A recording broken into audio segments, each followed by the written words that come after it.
ਸਤਿ ਸ਼੍ਰੀ ਅਕਾਲ ਜੀ। ਮੈਂ ਅਧਿਆਪਕ ਅੱਜ ਅਸੀਂ ਕਰਨ ਜਾ ਰਹੇ ਹਾਂ ਸੈਕਿੰਡ ਪਾਰਟ MCQ ਸੀਰੀਜ਼ ਦਾ। ਫਸਟ ਕੁਐਸਚਨ ਸਾਡੇ ਕੋਲ ਹੈ ਰਾਜੇ ਕਿ Z = 1 + ਆਇਟਾ tan ਥੀਟਾ ਅਤੇ ਥੀਟਾ ਜਿਹੜਾ ਸਾਨੂੰ ਉਹ ਕੀ ਹੈ ਆਪਣੇ ਕੋਲ ਬਿਲੋਂਗ ਕਰਦਾ ਹੈ 180 ਡਿਗਰੀ ਅਤੇ 270 ਡਿਗਰੀ ਨੂੰ। ਜਿਹੜੀ ਥੀਟਾ ਦੀ ਵੈਲਿਊ ਉਹ 180 ਅਤੇ 270 ਦੇ ਵਿੱਚ ਲਾਈ ਕਰਦੀ ਹੈ ਅਤੇ ਅਸੀਂ Z ਮੋਡੂਲਸ ਜਿਹੜਾ ਫਾਈਂਡ ਆਊਟ ਕਰਨਾ ਹੈ। ਸਾਨੂੰ ਪਤਾ Z ਮੋਡੂਲਸ ਜਿਹੜਾ ਉਹ ਸਾਡੇ ਕੋਲ ਕੀ ਆ ਜਾਵੇਗਾ, ਕਿਉਂਕਿ Z ਸਾਨੂੰ 1 + ਆਇਟਾ tan ਥੀਟਾ ਗਿਵਨ ਹੈ ਤਾਂ ਸਾਡੇ ਕੋਲ Z ਮੋਡੂਲਸ ਆਏਗਾ 1² + tan² ਥੀਟਾ ਦੇ। ਅਤੇ ਸਾਨੂੰ ਪਤਾ ਰਾਜੇ 1 + tan² ਥੀਟਾ ਬਰਾਬਰ ਹੁੰਦਾ sec² ਥੀਟਾ ਦੇ, ਅਤੇ sec² ਥੀਟਾ ਦਾ ਅਸੀਂ ਕੀ ਕਰ ਦਾਂਗੇ ਸਕੇਅਰ ਰੂਟ। ਤਾਂ ਕਿੰਨਾ ਆਂਸਰ ਆ ਜਾਊਗਾ ਆਪਣੇ ਕੋਲ sec ਥੀਟਾ ਆ ਜਾਊਗਾ। ਲੇਕਿਨ ਰਾਜੇ ਇੱਥੇ ਜਿਹੜੀ ਗੜਬੜੀ ਅਸੀਂ ਕੀ ਕਰ ਜਾਂਦੇ ਹਾਂ, ਅਸੀਂ ਜਿਹੜਾ ਐਂਗਲ ਨੂੰ ਜਿਹੜਾ ਉਹ ਧਿਆਨ ਨਹੀਂ ਦਿੰਦੇ, ਇਗਨੋਰ ਕਰ ਦਿੰਦੇ ਹਾਂ, ਜਦ ਕਿ ਐਂਗਲ ਜਿਹੜਾ ਉਹ ਸਾਡੇ ਕੋਲ 180 ਡਿਗਰੀ ਤੋਂ 270 ਡਿਗਰੀ ਦੇ ਵਿੱਚ ਲਾਈ ਕਰਦਾ। ਅਤੇ ਇਸ ਰੇਂਜ ਦੇ ਵਿੱਚ ਜਿਹੜੀ ਥੀਟਾ ਦੀ ਵੈਲਿਊ ਹੈ ਉਹ ਸੈਕੰਡ ਵਾਸਤੇ ਕੀ ਹੁੰਦੀ ਹੈ, ਨੈਗੇਟਿਵ ਹੁੰਦੀ ਹੈ। ਇਸ ਕਰਕੇ ਜਿਹੜਾ ਆਨਸਰ ਆਵੇਗਾ ਉਹ ਆਵੇਗਾ B। ਸੈਕਿੰਡ ਕੁਐਸਚਨ ਸਾਡੇ ਕੋਲ ਕੀ ਹੈ, ਕਹਿੰਦੇ find non zero integral solution of 1 - iota ਦੀ ਪਾਵਰ x = 2 ਦੀ ਪਾਵਰ x। ਅਸੀਂ ਰਾਜੇ non zero solution find out ਕਰਨਾ ਹੈ। ਇੰਟੈਗਰਲ ਸੋਲਿਊਸ਼ਨ ਇਸ ਜਿਹੜੀ ਆਪਾਂ ਨੂੰ ਗਿਵਨ ਜਿਹੜੀ ਆਪਾਂ ਨੂੰ ਇਕੁਏਸ਼ਨ ਦੇ ਰੱਖੀ ਹੈ ਇਹਦੇ ਵਾਸਤੇ, ਕੰਪਲੈਕਸ ਇਕੁਏਸ਼ਨ ਜਿਹੜੀ ਆਪਾਂ ਨੂੰ ਦੇ ਰੱਖੀ ਹੈ ਇਹਦੇ ਵਾਸਤੇ ਅਸੀਂ ਨੋਨ ਜ਼ੀਰੋ ਇੰਟੈਗਰਲ ਸੋਲਿਊਸ਼ਨ ਪਤਾ ਕਰਨਾ ਹੈ। ਸਾਡਾ ਸੋਲਿਊਸ਼ਨ ਜਿਹੜਾ ਉਹਦੀ ਵੈਲਿਊ 0 ਨਹੀਂ ਹੋਣੀ ਚਾਹੀਦੀ, ਮਤਲਬ x ਜਿਹੜਾ ਉਹ 0 ਨਹੀਂ ਆਉਣਾ ਚਾਹੀਦਾ। ਦੇਖੋ ਕਿਵੇਂ ਫਾਈਂਡ ਆਊਟ ਕਰਦੇ ਹਾਂ। ਸਭ ਤੋਂ ਪਹਿਲਾਂ ਸਾਨੂੰ ਪਤਾ ਹੈ ਕਿ ਅਸੀਂ ਮੋਡੂਲਸ ਜਿਹੜਾ ਹੈ ਆਪਣੇ ਕੋਲ 1 - ਆਇਟਾ ਇਹਦਾ ਮੋਡੂਲਸ ਸੋਲਵ ਕਰ ਲਾਂਗੇ। ਇਹਦਾ ਮੋਡੂਲਸ ਸੋਲਵ ਕਰਕੇ ਸਾਡੇ ਕੋਲ ਆ ਜਾਏਗਾ ਰਾਜੇ ਸਕੇਅਰ ਰੂਟ ਆਫ 1² + 1², ਅਤੇ ਜਿਹੜੀ ਇਹਦੀ ਪਾਵਰ x ਹੈ ਉਹ ਅਸੀਂ ਐਜ਼ ਇਟ ਇਜ਼ ਲਿਖ ਲਈ = 2 ਦੀ ਪਾਵਰ x ਦੇ। ਸਕੇਅਰ ਰੂਟ ਆਫ 1 + 1 ਕਿੰਨਾ ਆ ਗਿਆ ਰਾਜੇ, ਉਹ ਆ ਗਿਆ ਆਪਣੇ ਕੋਲ ਸਕੇਅਰ ਰੂਟ ਆਫ 2।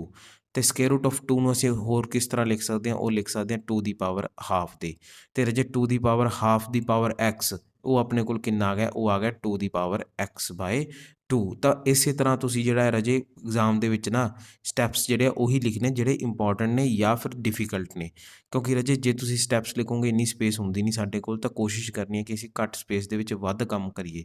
2 ਦੀ ਪਾਵਰ x/2 = 2 ਦੀ ਪਾਵਰ x, ਤਾਂ ਆਪਣਾ ਬੇਸ ਸੇਮ ਹੋ ਗਿਆ, ਤਾਂ ਪਾਵਰਾਂ ਕੀ ਹੋ ਗਈਆਂ, ਇਕੁਏਟ ਹੋ ਗਈਆਂ।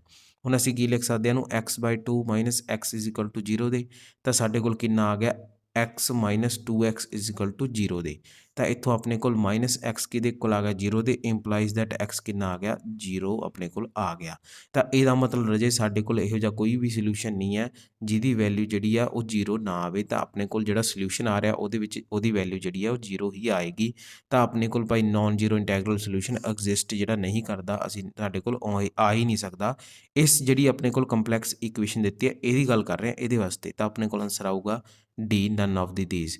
ਥਰਡ ਕੁਐਸਚਨ ਰਾਜੇ ਸਾਡੇ ਕੋਲ ਹੈਗਾ, ਥਰਡ ਕੁਐਸਚਨ ਕੀ ਕਹਿੰਦਾ, ਕਹਿੰਦੇ ਸਾਡੇ ਕੋਲ ਇਹ ਆਪਣਾ ਇਕੁਏਸ਼ਨ ਦੇ ਰੱਖੀ ਹੈ ਕੰਪਲੈਕਸ ਨੰਬਰ ਦੀ, ਜਿਹੜੀ ਕਿ ਆਪਾਂ ਨੂੰ ਪਤਾ ਹੈ ਇਸ ਸਰਕਲ ਦੀ ਇਕੁਏਸ਼ਨ ਹੈ ਰਾਜੇ। ਸਾਨੂੰ ਪਤਾ ਹੈ ਕਿ ਮੋਡੂਲਸ ਆਫ Z = R, ਇਹ ਆਪਣੇ ਕੋਲ ਇਕੁਏਸ਼ਨ ਆਫ ਸਰਕਲ ਹੁੰਦੀ ਹੈ ਜਿਹਦੇ ਵਿੱਚ R ਕੀ ਹੁੰਦਾ, ਰੇਡੀਅਸ ਆਫ ਦਾ ਸਰਕਲ, ਅਤੇ ਮੋਡੂਲਸ ਆਪਣੇ ਕੋਲ ਕੀ ਹੁੰਦਾ, ਅਸੀਂ ਕਿਵੇਂ ਫਾਈਂਡ ਆਊਟ ਕਰਦੇ ਹਾਂ square root of x² + y² ਨਾਲ। ਹੁਣ ਜਿਹੜਾ ਆਪਣੇ ਕੋਲ ਥਰਡ ਕੁਐਸਚਨ ਹੈ, ਥਰਡ ਕੁਐਸਚਨ 'ਚ ਅਸੀਂ ਕੀ ਕਰਾਂਗੇ, ਸਭ ਤੋਂ ਪਹਿਲਾਂ ਜਦੋਂ ਤੁਹਾਨੂੰ ਮੈਂ ਦੱਸਿਆ ਸੀ ਰਾਜੇ ਕਿ ਇਸ ਤਰ੍ਹਾਂ ਦਾ ਕੋਈ ਕੁਐਸਚਨ ਆਵੇ ਕਿ ਸਾਨੂੰ ਪਤਾ ਨਾ ਹੋਵੇ ਕੀ ਕਰਨਾ ਹੈ, ਤਾਂ ਚੁੱਪ ਕਰਕੇ ਉੱਥੇ Z ਦੀ value x + iota y fill ਕਰ ਦੇਣੀ ਹੈ। ਹੁਣ ਸਾਡੇ ਕੋਲ ਥਰਡ ਕੁਐਸਚਨ ਦਾ ਆਨਸਰ ਆ ਗਿਆ ਕਿ x + iota y + iota divided by x + iota y - iota = square root of 3। ਹੁਣ ਅਸੀਂ ਕੀ ਕਰਾਂਗੇ ਰਾਜੇ, ਇਸ ਰੀਅਲ ਅਤੇ ਇਮੈਜਨਰੀ ਪਾਰਟ ਨੂੰ ਇਕੱਠਾ ਕਰਕੇ ਲਿਖ ਲਾਂਗੇ। ਅਤੇ ਸਾਨੂੰ ਇਹ ਵੀ ਪਤਾ ਕਿ ਅਸੀਂ ਜਿਹੜਾ ਮੋਡੂਲਸ ਹੈ ਉਹਦੇ ਵਿੱਚ ਰਾਜੇ ਕੀ ਕਰ ਸਕਦੇ ਹਾਂ, ਸਾਡੇ ਕੋਲ ਮੋਡੂਲਸ ਦਾ ਫਾਰਮੂਲਾ ਕੀ ਸੀ ਕਿ Z1 / Z2 ਦਾ ਮੋਡੂਲਸ ਉਹ ਬਰਾਬਰ ਹੁੰਦਾ Z1 ਦੇ ਮੋਡੂਲਸ ਦੇ ਅਤੇ Z2 ਦੇ ਇਕੱਲੇ ਦੇ ਮੋਡੂਲਸ ਦੇ। ਇਹ ਅਸੀਂ ਪ੍ਰੋਪਰਟੀ ਦੇ ਵਿੱਚ ਜਿਹੜਾ ਪੜ੍ਹ ਚੁੱਕੇ ਹਾਂ ਆਲਰੇਡੀ। ਤਾਂ ਇੱਥੋਂ ਆਪਣੇ ਕੋਲ ਕੀ ਆ ਗਿਆ x + ਆਇਟਾ y + 1 ਦਾ ਮੋਡੂਲਸ ਅਤੇ divided by x + iota y - 1 ਦਾ ਮੋਡੂਲਸ = ਸਕੇਅਰ ਰੂਟ ਆਫ 3 ਦੇ। ਹੁਣ ਮੈਂ ਕੀ ਕਰ ਸਕਦਾ ਰਾਜੇ, ਆ ਜਿਹੜੀ ਡਿਨੋਮੀਨੇਟਰ ਵਾਲੀ ਟਰਮ ਹੈ ਇਹਨੂੰ ਮੈਂ ਦੂਸਰੀ ਸਾਈਡ ਲੈ ਕੇ ਜਾ ਸਕਦਾ, ਤਾਂ ਆਪਣੇ ਕੋਲ ਆ ਜਾਊ x + ਆਇਟਾ y - 1 ਦਾ ਮੋਡੂਲਸ। ਹੁਣ ਅਸੀਂ ਕੀ ਕਰਾਂਗੇ, ਹੁਣ ਅਸੀਂ ਸਕੇਅਰ ਕਰ ਦਾਂਗੇ ਦੋਨਾਂ ਸਾਈਡ 'ਤੇ। ਜੇ ਅਸੀਂ ਦੋਨਾਂ ਸਾਈਡ 'ਤੇ ਸਕੇਅਰ ਕਰਤਾ ਤਾਂ ਆਪਣੇ ਕੋਲ ਰਾਜੇ ਕੀ ਹੋ ਜਾਊਗਾ, ਸਾਨੂੰ ਪਤਾ ਹੈ ਕਿ ਮੋਡੂਲਸ ਜੋ ਅਸੀਂ ਫਾਈਂਡ ਆਊਟ ਕਰਦੇ ਹਾਂ ਉਹ ਬਰਾਬਰ ਹੁੰਦਾ square root of real part ਦਾ ਸਕੇਅਰ + ਇਮੈਜਨਰੀ ਪਾਰਟ ਦਾ ਸਕੇਅਰ। ਜਦੋਂ ਅਸੀਂ ਸਕੇਅਰ ਕਰਤਾ ਤਾਂ ਆਪਣੇ ਕੋਲ ਜਿਹੜਾ ਸਕੇਅਰ ਰੂਟ ਆ ਉਹ ਤਾਂ ਕੈਂਸਲ ਹੀ ਹੋ ਗਿਆ। ਆ ਵੀ ਜਿਹੜਾ 3 ਆ, 3 ਦਾ ਜਿਹੜਾ ਸਕੇਅਰ ਰੂਟ ਹੈ ਇਹ ਵੀ ਆਪਣੇ ਕੋਲ ਕੀ ਬਣ ਗਿਆ, 3 ਬਣ ਗਿਆ। ਤਾਂ ਹੁਣ ਮੈਂ ਡਾਇਰੈਕਟ ਲਿਖ ਰਿਹਾ, ਡਾਇਰੈਕਟ ਕਿਸ ਤਰ੍ਹਾਂ ਲਿਖ ਰਿਹਾ, ਉਹ ਲਿਖ ਰਿਹਾ x² प्लस वाई प्लस 1 ਦਾ ਹੋਲ ਸਕੁਅਰ ਬਰਾਬਰ ਹੈ 3 ਦੇ x square plus y minus 1 ਦੇ ਹੋਲ ਸਕੁਅਰ ਦੇ। ਤਾਂ ਅੱਗੇ ਅਸੀਂ ਕੀ ਕਰਾਂਗੇ ਵਾਈ ਪਲਸ 1 ਦਾ ਹੋਲ ਸਕੁਅਰ ਅਤੇ ਵਾਈ ਮਾਈਨਸ 1 ਦਾ ਹੋਲ ਸਕੁਅਰ ਖੋਲ੍ਹ ਦਾਂਗੇ ਅਤੇ 3 ਨੂੰ ਅੰਦਰ ਜਿਹੜਾ ਮਲਟੀਪਲਾਈ ਕਰ ਦਾਂਗੇ ਤਾਂ ਆਪਣੇ ਕੋਲ ਆ ਜਾਊ x square plus y square plus 1 plus 2y ਬਰਾਬਰ ਹੈ 3 ਨੇ ਅੰਦਰ ਕੀ ਆ ਗਿਆ x square plus y square plus 1 minus 2y ਦੇ। ਤਾਂ 3 ਨੂੰ ਹੁਣ ਅੰਦਰ ਅਸੀਂ ਮਲਟੀਪਲਾਈ ਕਰਾਂਗੇ ਤਾਂ ਆਪਣੇ ਕੋਲ ਬਣ ਗਿਆ x square plus y square plus 1 plus 2y ਬਰਾਬਰ ਹੈ 3x square plus 3y square minus 6y ਦੇ। ਇਹ ਆਪਣੇ ਕੋਲ ਕੀ ਆ ਗਿਆ ਜੀ ਸਿੰਪਲੀਫਾਈ ਕਰਕੇ ਆ ਗਿਆ। ਨੈਕਸਟ ਅਸੀਂ ਕੀ ਲਿਖਾਂਗੇ ਅਸੀਂ ਆ ਜਿਹੜੀ ਸਾਰੀ ਟਰਮ ਹੈ ਇਹਨੂੰ ਉਸ ਤਰ੍ਹਾਂ ਉਸ ਸਾਈਡ ਲੈ ਜਾਵਾਂਗੇ ਅਤੇ ਜਿਹੜੀਆਂ ਚੀਜ਼ਾਂ ਮਾਈਨਸ ਹੁੰਦੀਆਂ ਐਡ ਹੁੰਦੀਆਂ ਉਸ ਨਾਲ ਉਹਨੂੰ ਕਰ ਦਾਂਗੇ।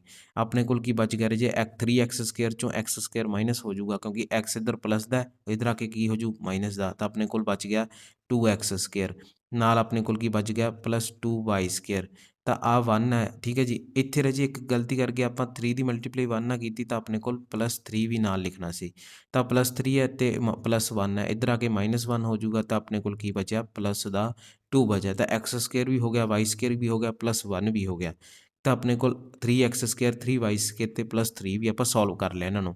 ਆਪਣੇ ਕੋਲ ਬਚਿਆ 2y ਅਤੇ ਮਾਈਨਸ 6y 2y ਇੱਧਰ ਆ ਕੇ ਕੀ ਹੋ ਜੂ ਮਾਈਨਸ ਦਾ ਤਾਂ ਕੀ ਆ ਗਿਆ minus 8y is equal to 0 2 common ਕੱਢ ਲਿਆ ਆਪਣੇ ਕੋਲ ਬਚਿਆ x square plus y square minus 4y plus 1 is equal to 0 ਦੇ। ਹੁਣ ਦੇਖੋ ਰਾਜੇ ਆਪਣੇ ਕੋਲ ਨਾ ਇੱਥੇ ਆਪਣਾ ਕੁਐਸਚਨ ਜਿਹੜਾ ਦੁਬਾਰਾ ਪੜ੍ਹੀਏ ਤਾਂ ਉਹਨਾਂ ਨੇ ਪੁੱਛਿਆ ਕਿ ਅਸੀਂ ਰੇਡੀਅਸ ਫਾਈਂਡ ਆਊਟ ਕਰਨਾ ਸਰਕਲ ਦਾ। ਇਸ ਨੂੰ ਕਰਨ ਦਾ ਸ਼ਾਰਟ ਮੈਥਡ ਵੀ ਹੈ ਲੇਕਿਨ ਮੈਂ ਇੱਥੇ ਸ਼ਾਰਟ ਮੈਥਡ ਜਾਣ ਬੁੱਝ ਕੇ ਨਹੀਂ ਕਰਾਇਆ ਕਿਉਂਕਿ ਅਸੀਂ geometry of complex number topic ਪੜ੍ਹਨਾ ਹੈ। ਉਸ ਪੜ੍ਹਨ ਤੋਂ ਬਾਅਦ ਤੁਹਾਨੂੰ ਜਿਹੜੀਆਂ ਕਾਫੀ ਚੀਜ਼ਾਂ ਜਿਹੜੀਆਂ ਕਲੀਅਰ ਹੋ ਜਾਣਗੀਆਂ ਕਿ ਕਿਸ ਤਰ੍ਹਾਂ ਅਸੀਂ ਕੰਪਲੈਕਸ ਨੰਬਰ ਦੇ ਵਿੱਚ ਵੀ ਇਕੁਏਸ਼ਨ ਆਫ ਸਰਕਲ ਲਿਖ ਸਕਦੇ ਹਾਂ। ਨੈਕਸਟ ਰਾਜੇ ਆਪਣੇ ਕੋਲ ਕੀ ਆ ਗਿਆ x square plus y square minus 4y plus 1 is equal to 0। ਸਾਨੂੰ ਪਤਾ ਹੈ ਰਾਜੇ ਜਿਹੜੀ ਇਕੁਏਸ਼ਨ ਆਫ ਸਰਕਲ ਹੁੰਦੀ ਹੈ ਉਹ ਹੁੰਦੀ ਹੈ ਐਕਸ ਮਾਈਨਸ ਐਚ ਦਾ whole square plus y minus k ਦਾ ਹੋਲ ਸਕੁਅਰ ਬਰਾਬਰ ਹੈ ਆਰ ਸਕੁਅਰ ਦੇ।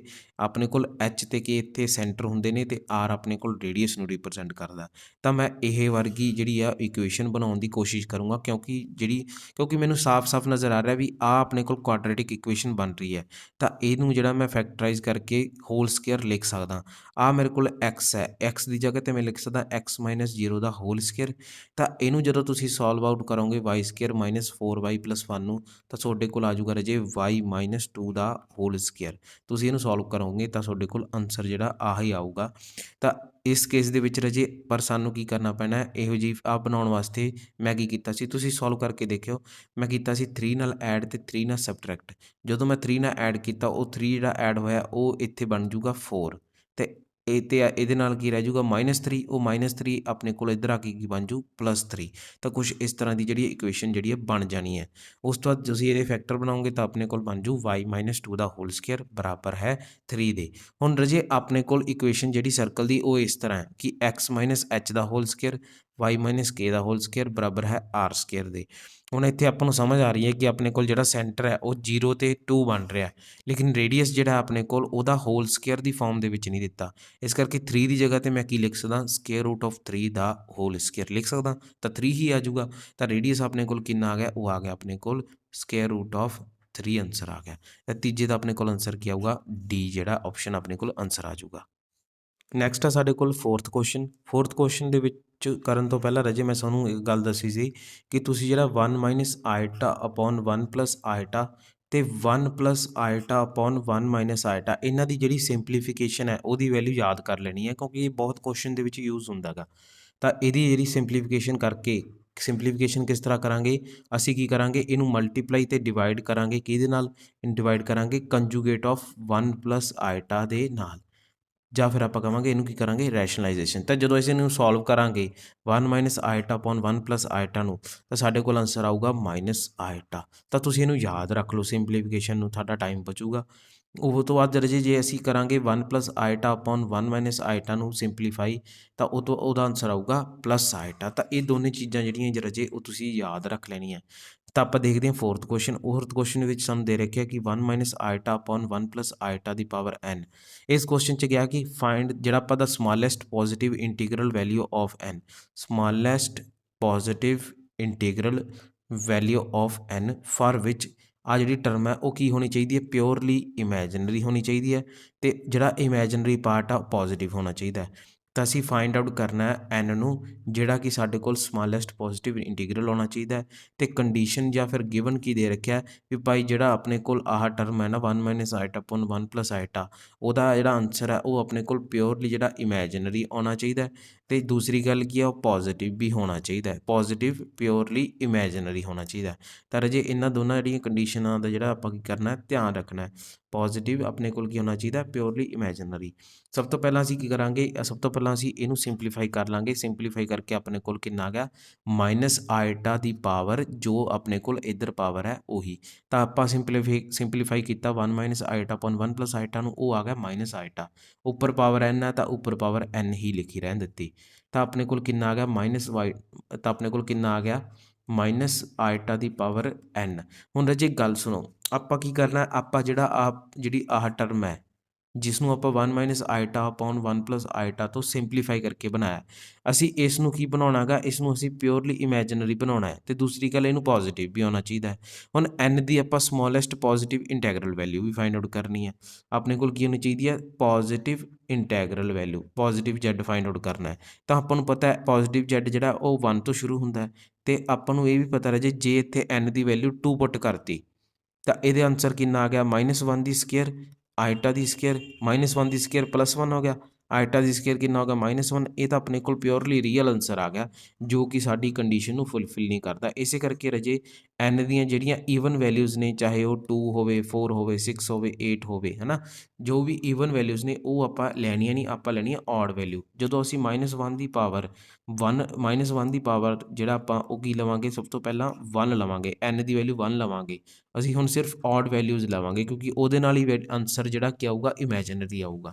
ਜਦੋਂ ਮਾਈਨਸ ਆਈਟਾ ਦੀ ਪਾਵਰ 1 ਲਿੱਤੀ ਤਾਂ ਉਹ ਆ ਗਿਆ ਮਾਈਨਸ ਆਈਟਾ, ਲੇਕਿਨ ਹੁਣ ਇਹਦੇ ਵਿੱਚ ਦਿੱਕਤ ਕੀ ਹੈ, ਨੈਗੇਟਿਵ ਆ ਰਿਹਾ, ਆਪਾਂ ਨੂੰ ਕੀ ਚਾਹੀਦਾ, ਪੋਜ਼ਿਟਿਵ। ਤਾਂ 1 ਜਿਹੜਾ ਉਹ ਕੀ ਹੋ ਗਿਆ, ਰਿਜੈਕਟ ਹੋ ਗਿਆ, ਆ ਆਪਣਾ 1 ਆਨਸਰ ਜਿਹੜਾ ਹੋ ਨਹੀਂ ਸਕਦਾ। ਤਾਂ ਆਨਸਰ ਅਗਰ ਦੇਖੀਏ 4th ਦੇ ਵਿੱਚ ਤਾਂ C ਆਪਸ਼ਨ 1 ਦੇ ਰੱਖੀ ਤਾਂ ਉਹ ਗਲਤ ਹੈ। ਨੈਕਸਟ ਆਪਾਂ ਦੇਖੀਏ ਜੇ ਆਪਣੇ ਕੋਲ ਕੀ ਆਊਗਾ, 3 ਆ ਸਕਦੀ ਹੈ n ਦੀ ਪੋਸੀਬਲ ਵੈਲਿਊ। ਤਾਂ ਅਸੀਂ ਲਿਖਿਆ ਮਾਈਨਸ ਆਈਟਾ ਦੀ ਪਾਵਰ 3, -1 ਦੀ ਪਾਵਰ ਕਿਊਬ, ਆਈਟਾ ਦੀ ਪਾਵਰ ਕਿਊਬ, -1 ਦੀ ਕਿਊਬ -1 ਹੁੰਦਾ, ਆਈਟਾ ਦੀ ਕਿਊਬ ਕਿੰਨਾ ਹੁੰਦਾ, ਮਾਈਨਸ ਆਈਟਾ। ਤਾਂ ਆਪਣੇ ਕੋਲ ਆਨਸਰ ਕਿੰਨਾ ਆ ਗਿਆ, ਪਲੱਸ ਆਈਟਾ। ਤਾਂ ਇਹਦਾ ਮਤਲਬ n ਜਿਹੜਾ ਆਪਣੇ ਕੋਲ ਉਹ ਕਿੰਨਾ ਹੋਵੇਗਾ, 3 ਹੋਵੇਗਾ, ਜਿਸ ਵਿੱਚ ਆਪਣੀ ਜਿਹੜੀ ਕੰਡੀਸ਼ਨਸ ਨੇ ਉਹ ਕੀ ਹੁੰਦੀਆਂ ਨੇ, ਫੁੱਲਫਿਲ ਹੁੰਦੀਆਂ ਨੇ। ਤੇ n ਕਿੰਨਾ ਆ ਗਿਆ ਆਪਣੇ ਕੋਲ, +3। ਨੈਕਸਟ ਜੇ ਤੁਸੀਂ ਆਪ ਸੋਚੋ -3 ਤਾਂ ਆ ਹੀ ਨਹੀਂ ਸਕਦਾ, ਕਿਉਂਕਿ n ਦੀ ਜਿਹੜੀ ਵੈਲਿਊ ਆਪਾਂ ਨੂੰ ਕੀ ਚਾਹੀਦੀ ਹੈ, ਪੋਜ਼ਿਟਿਵ ਇੰਟੀਗਰਲ। ਤਾਂ ਤੁਸੀਂ ਦੇਖੋ ਕਿ ਆਪਣੇ ਕੋਲ C ਤੇ A ਐਲੀਮੀਨੇਟ ਹੀ ਹੋ ਗਈਆਂ ਸੀਗੀਆਂ ਸ਼ੁਰੂ 'ਚ ਹੀ ਆਪਣੇ ਕੋਲ ਇਹ ਇਕੁਏਸ਼ਨਸ। 5th ਕੁਐਸਚਨ ਆ ਰਾਜੇ ਸਾਡੇ ਕੋਲ ਸੇਮ ਹੀ ਹੈ, ਕਹਿੰਦੇ ਵੀ ਸੇਮ ਨਹੀਂ ਹੈ, ਮਤਲਬ ਕਹਿਣ ਦਾ ਮਤਲਬ ਕੰਸੈਪਟ ਸੇਮ ਹੈ। ਸਾਨੂੰ ਕਹਿੰਦੇ 1 ਪਲੱਸ ਆਈਟਾ ਅਪੋਨ 1 ਮਾਈਨਸ ਆਈਟਾ ਦੀ ਪਾਵਰ ਜਿਹੜੀ n ਹੈ ਨਾ, ਆਪਾਂ ਕੀ ਪਤਾ ਕਰਨਾ, ਲੀਸਟ ਪੋਜ਼ਿਟਿਵ ਇੰਟੀਜਰ, ਲੀਸਟ ਹੋਵੇ ਜਾਂ ਸਮਾਲੈਸਟ ਹੋਵੇ, ਗੱਲ ਤਾਂ ਇੱਕੋ ਹੀ ਹੈ। ਲੀਸਟ ਪੋਜ਼ਿਟਿਵ ਇੰਟੀਜਰ ਪਤਾ ਕਰਨਾ ਹੈ, ਜਿਹਦੇ ਵਾਸਤੇ ਆ ਆਪਣੇ ਕੋਲ ਕੀ ਹੋਣਾ ਚਾਹੀਦਾ, ਰੀਅਲ ਹੋਣਾ ਚਾਹੀਦਾ, ਮਤਲਬ ਆਈਟਾ ਨਹੀਂ ਹੋਣਾ ਚਾਹੀਦਾ। ਹੁਣ ਇਹਦੇ ਵਿੱਚ ਲੇਕਿਨ ਪਲੱਸ ਮਾਈਨਸ ਵਾਲੀ ਕੰਡੀਸ਼ਨ ਨਹੀਂ ਹੈ, ਸਿਰਫ ਆਈਟਾ ਵਾਲੀ ਕੰਡੀਸ਼ਨ ਹੈ ਵੀ ਆਈਟਾ ਹੋਣਾ ਨਹੀਂ ਚਾਹੀਦਾ। ਤਾਂ ਜੇ ਮੈਂ ਹੁਣੀ ਡਿਸਕਸ ਕੀਤਾ ਸੀ ਕਿ ਜਿਹੜੀ ਆ ਅੰਦਰਲੀ ਵੈਲਿਊ ਹੈ, ਇਹਨੂੰ ਸੋਲਵ ਕਰਨ 'ਤੇ ਸਾਡੇ ਕੋਲ ਆਨਸਰ ਕੀ ਆਊਗਾ, ਆਈਟਾ ਆਊਗਾ। ਤੇ n ਉਹਦੀ ਪਾਵਰ ਐਜ਼ ਇਟ ਇਜ਼ ਲਿਖ ਲਿਆ।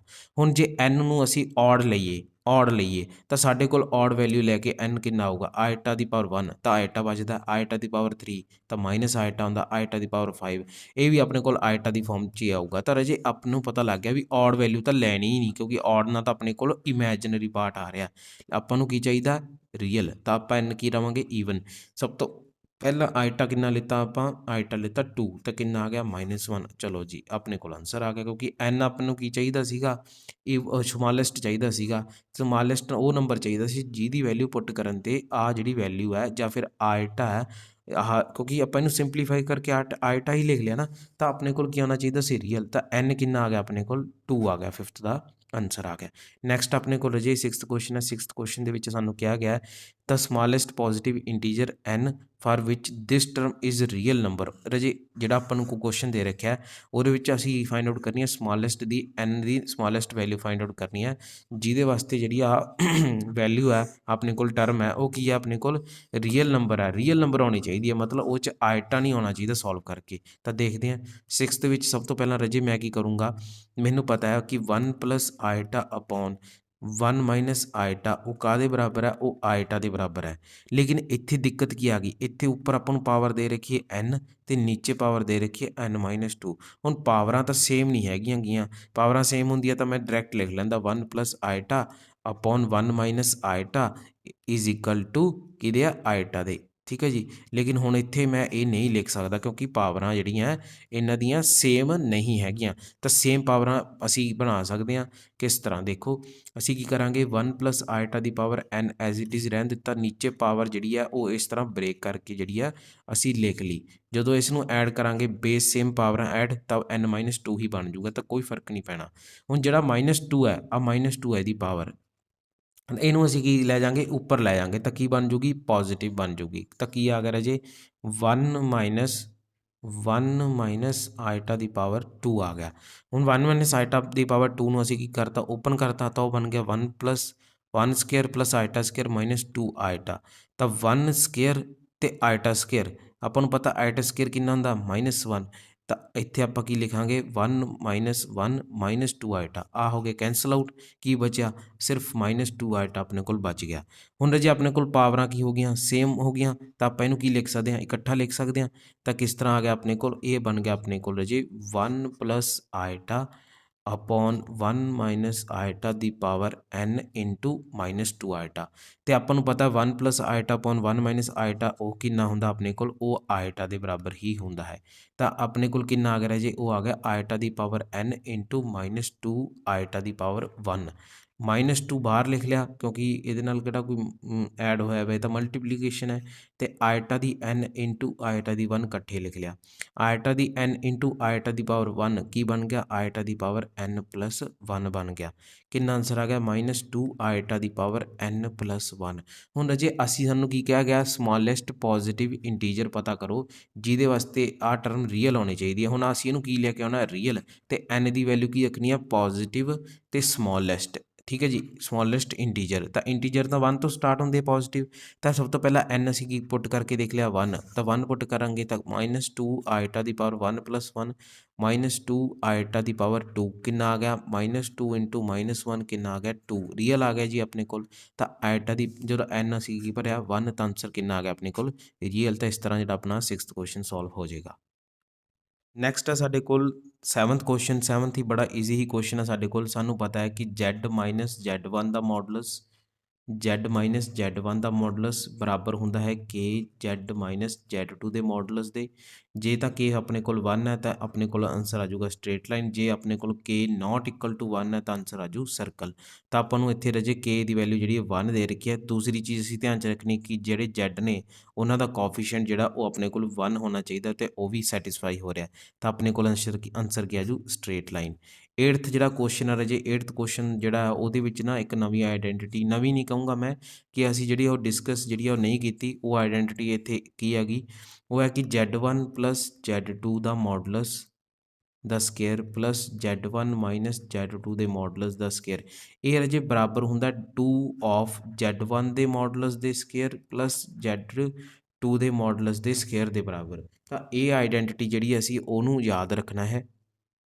ਤਾਂ ਹੁਣ ਅਸੀਂ ਕੀ ਕਰਾਂਗੇ, ਵੈਲਿਊਜ਼ ਜਿਹੜੀਆਂ ਸਬਸਟੀਟਿਊਟ ਕਰ ਦਾਂਗੇ। ਤੁਹਾਨੂੰ ਕੀ ਵੈਲਿਊ ਦੇ ਰੱਖੀ ਹੈ, z1 ਮੋਡੂਲਸ ਦੀ ਵੈਲਿਊ ਦੇ ਰੱਖੀ ਹੈ ਅਤੇ z2 ਮੋਡੂਲਸ ਦੀ ਵੈਲਿਊ ਦੇ ਰੱਖੀ ਹੈ। ਤਾਂ ਆਪਣੇ ਕੋਲ ਆਂਸਰ ਜਿਹੜਾ ਹੈ z1 ਪਲੱਸ z2 ਮੋਡੂਲਸ ਦਾ square plus z1 minus z2 modulus ਦਾ ਸਕੇਅਰ, ਉਹਦਾ ਆਂਸਰ ਕਿੰਨਾ ਆ ਗਿਆ 2 ਇੰਟੂ z1 ਮੋਡੂਲਸ ਦਾ ਸਕੇਅਰ ਉਹ ਆ ਗਿਆ ਆਪਣੇ ਕੋਲ 4, ਅਤੇ z2 ਮੋਡੂਲਸ ਦਾ ਸਕੇਅਰ ਉਹ ਆਪਣੇ ਕੋਲ ਕਿੰਨਾ ਆ ਗਿਆ 1।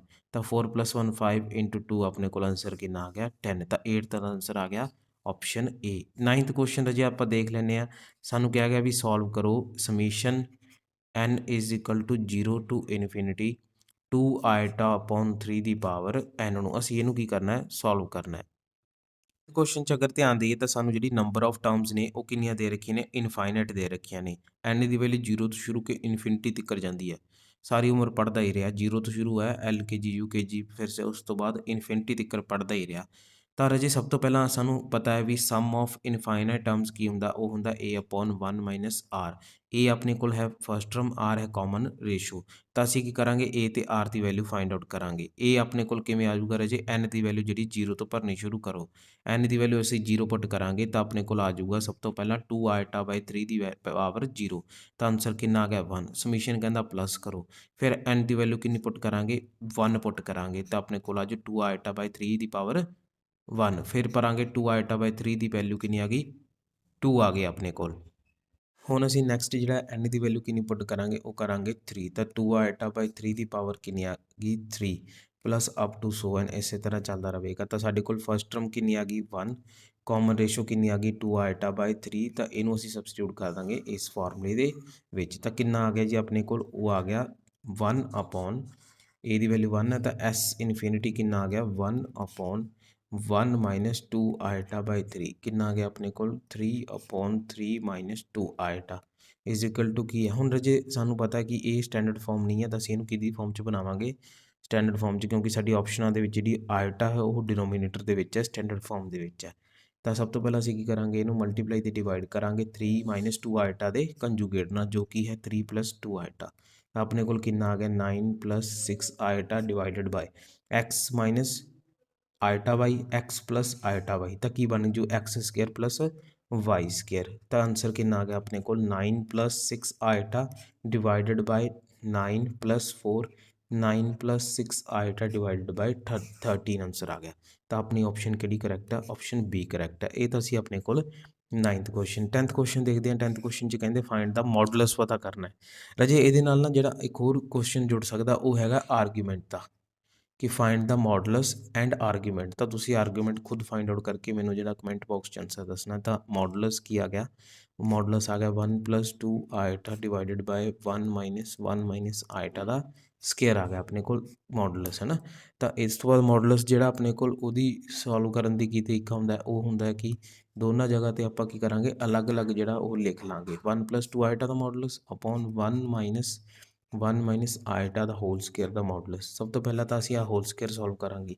ਤਾਂ ਕਿੰਨਾ ਆ ਜੂ ਸਾਡੇ ਕੋਲ 1 ਪਲੱਸ 2 ਆਇਟਾ ਦਾ modulus divided by modulus of 1 minus 1 plus iota square ਸੀਗਾ, ਕਿਉਂਕਿ ਬਾਹਰ ਮਾਈਨਸ ਹੈ ਤਾਂ minus iota square minus 2 iota, ਤਾਂ ਉਹ ਕੀ ਬਣ ਜੂ ਪਲੱਸ 2 ਆਇਟਾ ਮੋਡੂਲਸ।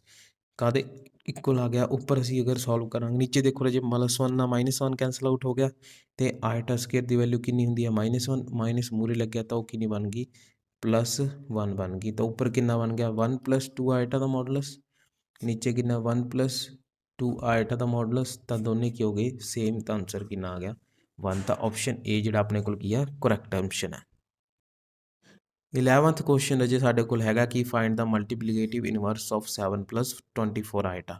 ਤਾਂ ਸਾਨੂੰ ਪਤਾ ਹੈ ਕਿ ਜੇ z ਬਰਾਬਰ ਹੈ 7 ਪਲੱਸ 24 ਆਇਟਾ ਦੇ ਤਾਂ ਮਲਟੀਪਲੀਕੇਟਿਵ ਇਨਵਰਸ ਹੋਊਗਾ 1/z। ਤਾਂ ਆਪਾਂ ਨੂੰ ਪਤਾ ਹੈ ਮਲਟੀਪਲੀਕੇਟਿਵ ਇਨਵਰਸ ਆਫ 7 ਪਲੱਸ 24 ਆਇਟਾ ਉਹ ਕੀ ਹੋਵੇਗਾ, ਉਹ ਹੋਵੇਗਾ 1/7 ਪਲੱਸ 24 ਆਇਟਾ। ਤਾਂ ਇਹਦੀ ਜਿਹੜੀ ਆਪਾਂ ਨੂੰ ਕੀ ਬਣਾਉਣੀ ਪੈਣੀ ਹੈ, ਸਟੈਂਡਰਡ ਫਾਰਮ ਬਣਾਉਣੀ ਪੈਣੀ ਆ। ਕਿਸ ਤਰ੍ਹਾਂ ਬਣਾਵਾਂਗੇ, ਮਲਟੀਪਲਾਈ ਤੇ ਡਿਵਾਈਡ ਕਰਕੇ ਇਹਨੂੰ ਇਹਦੇ ਕੰਜੂਗੇਟ ਦੇ ਨਾਲ। ਤਾਂ ਆਪਣੇ ਕੋਲ ਕਿੰਨਾ ਆ ਗਿਆ 7 ਮਾਈਨਸ 24 ਆਇਟਾ, ਨੀਚੇ ਕੀ x square plus y square, x plus y ਤੇ x ਮਾਈਨਸ y ਉਹ ਬਰਾਬਰ ਹੈ x square plus y square ਦੇ। ਤਾਂ 7 ਸਕੇਅਰ ਪਲੱਸ 2 24 ਦਾ ਸਕੇਅਰ। ਤੇ ਜਦੋਂ ਤੁਸੀਂ ਇਹਨੂੰ ਸੋਲਵ ਕਰੋਗੇ ਤਾਂ ਆਪਣੇ ਕੋਲ ਕੀ ਆ ਜਾਊਗਾ, ਆਨਸਰ ਆ ਜਾਊਗਾ। ਤਾਂ ਇਹ ਸੀ ਅੱਜ ਦਾ ਆਪਣੇ ਕੋਲ MCQ ਸੀਰੀਜ਼ ਦਾ ਸੈਕਿੰਡ ਪਾਰਟ। ਧੰਨਵਾਦ।